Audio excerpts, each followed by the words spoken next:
Thanks everyone for being here. My name is Minh Nguyen. I wanted to share with you a quick proof of concept I developed enabled by the emerging technologies we're starting to see today, including large language models and the developing ecosystem surrounding them. You might have heard of packages like LangChain. I'll assume we have a somewhat technical audience, so I'll dispense with definitions of common technologies, but feel free to ask about them in the chat and I'll try to follow up. Today, I'll be walking you through specifically a congressional hearing QA system. Maybe not exciting on first glance, but perhaps I can convince you this could be a valuable system. I'll describe the problem. I'll describe a world where this problem gets solved. And then I'll walk us through an approach to solving this problem. I realize that I just introduced the name of this proof of concept as the focal point for today, but I want to motivate the example by pulling the lens back. So think of the last time you listened in on a congressional hearing. Probably not recently. If you voted in the last election, how many of those policies did you research before casting your vote? How about the representatives? Did you hold your nose when you voted? Did you just guess based on the name or the attack ads that you've seen? No matter who you are, and even if it's your job as a journalist, everyone finds it difficult to keep up with the latest governmental proceedings. Even without AI and the misinformation concerns that people are raising, we as a society lack clarity and consensus around facts. It's hard for us to talk to each other, and therefore it's hard to make policy. So I consider this an urgent problem of our time, and I think we need scalable solutions. So how do you deal with the fact that for most people, governmental affairs are too dense, too boring, too complicated, and too time-consuming? So imagine you could go to the source.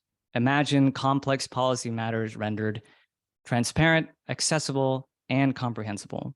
What happens when self-governance becomes low friction? What happens when citizens are empowered to affect policy that reflects their values? By leveraging AI, we can transform the density of government into semantic databases queryable by the average person. Now, I understand the following framing is pie in the sky, but just consider for a second external success metrics like increased voter turnout, higher congressional or presidential approval ratings. A poll that asks you, do you trust your government? And most people feel in the bubble very much agree. So even though that's admirable, it is a product, so internal KPIs matter. They might include direct user feedback on the usefulness of the output, session time, frequency of those sessions, variance of the input. And you could combine these last three metrics to infer the usefulness of the product. Like if a person's session time is short, but they have a high frequency of those sessions and a high variance of the input, you might say that that person is getting a lot out of the tool. So let's say you're convinced this is both a valuable problem and one that we've outlined a sufficient solution for.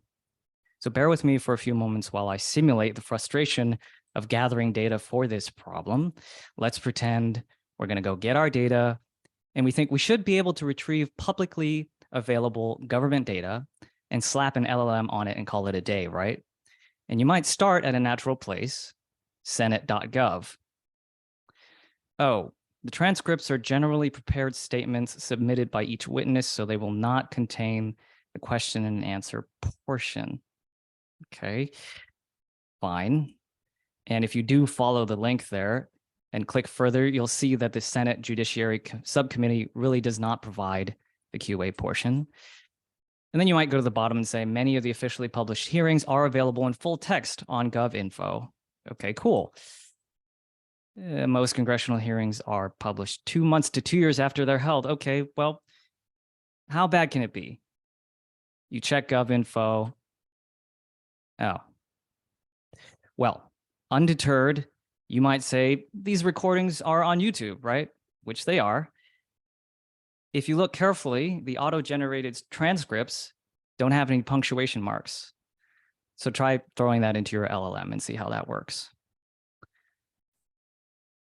I'm going to skip over the details of the stack and how I solve this exactly so that we can get to the demo. But briefly, I did use OpenAI Whisper to generate transcripts.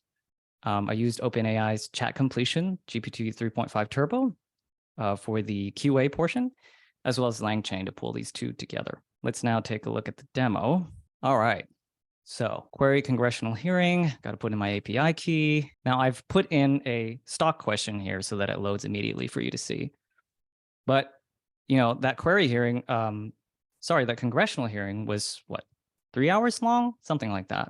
But you can summarize a particular senator's questions.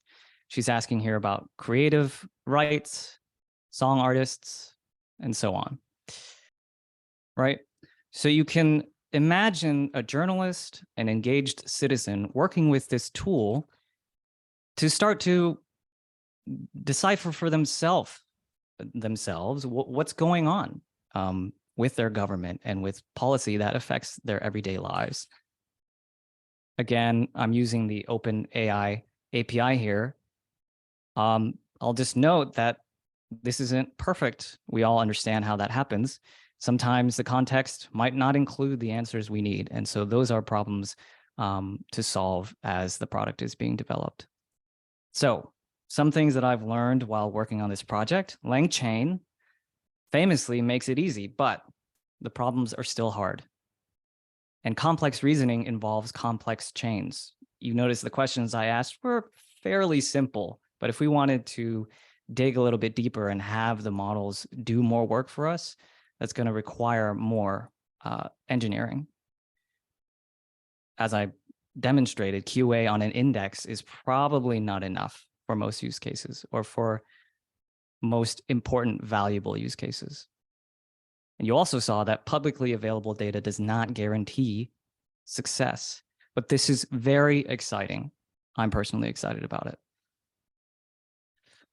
So some options for future work include agents who can use tools to accomplish more complex tasks, as well as agents that perform multi-step reasoning. So if a person wanted to know more about a senator's voting history and then compare that against the particular hearing or some news of the day, it's important to be able to reason in multiple steps. And then finally, scaling the data pipelines. As you saw, I had to get the transcripts myself via processing and other tools.